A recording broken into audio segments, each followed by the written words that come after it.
what is audio limiter, and paano gamitin. So don't worry mga sir, I'll try my best to explain it na kahit beginners maintindihan po ito. Ang limiter ay isang audio processor na karamihan ginagamit natin sa sound. Yung trabaho nito is ay nagdelimit ng pinakamalakas na parte ng audio signal na pumapasok sa ating signal chain para maiwasan natin yung tinatawag na clipping. Makakatulong rin ito palakasin yung mga mahihinang parte ng audio para maging balance or equal yung tunog. Kasi kung walang limiter is mabilis po mag-clip yung ating audio. Kasi yung loudest part ng audio is hindi natin kontrolado. And then yung softer part naman ng audio or mahihinang signal is naiiwan na yung tunog. Kaya napapansin natin na hindi na balance yung tunog kahit clipping na tayo. Kaya malaki yung tulong ng limiter para i-balance yung tunog ng mga loudest part sa softer part ng audio. Kaya lumalakas yung perceived loudness ng ating audio and then preventing peaks from clipping. So kung hindi nyo pa yan maintindihan, bibigyan ko pa kayo ng sample. So let's open FL Studio and make a simple beat. Let's open limiter plugin para ma-explain natin kung ano yung nangyayari once na gumagamit tayo ng limiter. Let's raise the volume or gain. Napapansin nyo kung nilalakasan natin yung gain, syempre lumalakas rin yung kick, which is nakikita natin dito visually is peaking na po siya or clipping. Yung ceiling naman or tinatawag natin na threshold sa limiter is dito magsa-start kung saang decibels magsimula yung limiting na tinatawag. So default settings nito is 0 dB, which is meaning niyan is pag lumagpas na sa 0 dB yung audio signal natin is dyan po siya magsa-start ng limiting.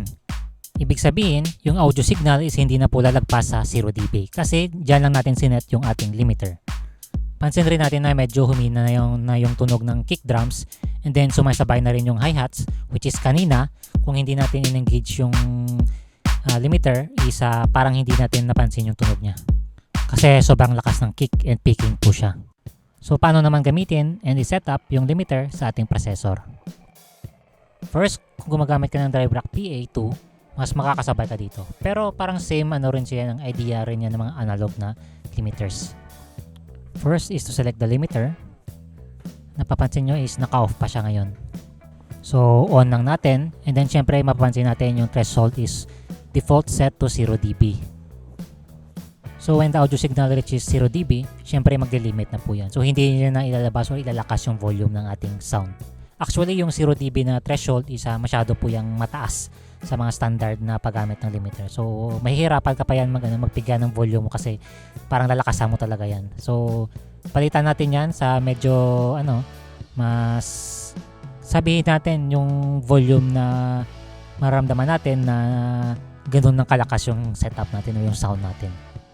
And then always po yan naka minus dB or below 0 dB.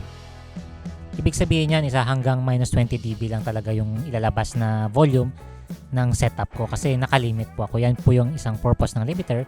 Although medyo po yan mababa and then highly compressed na yung tunog ng sound mo. Kasi sinet mo yung threshold ng limiter mo ng very early kaya madaling mag-limit yung system natin. So I suggest na mag-experiment ka sa tunog na or sa threshold na value para makontrol mo talaga yung labas or output ng tunog ng system mo. Kaya experiment na po tayo. Yung over easy naman na settings is from 1 to 10. And then siguro yung purpose nito is kung gaano ka smooth or madaling mapansin yung limiting niya or parang smoothness kung gaano ka hard yung limiting niya. I think 5 is parang lang sakto-sakto lang and then not sure kung 1 or yung 10 yung aggressive na na limiting and then yung 1 naman is yung softer na limiting. Correct me if I'm wrong na lang kasi palaging sa 5 lang yan yung settings ko. Other purpose ng limiter is pwede po yung gamitin as nagka-cut off ng feedback once na medyo lumalakas na yung feedback natin. So yan yung karamihan nilagay ko yan sa high frequency kasi dyan yung masyadong nagfi-feedback or palaging nagfi-feedback. And then pwede mo rin yung ito kung lagay mo rin sa high, syempre protektado rin yung tweeter natin once na nagsishagit yung mga MCs natin or biglang lumalakas yung music.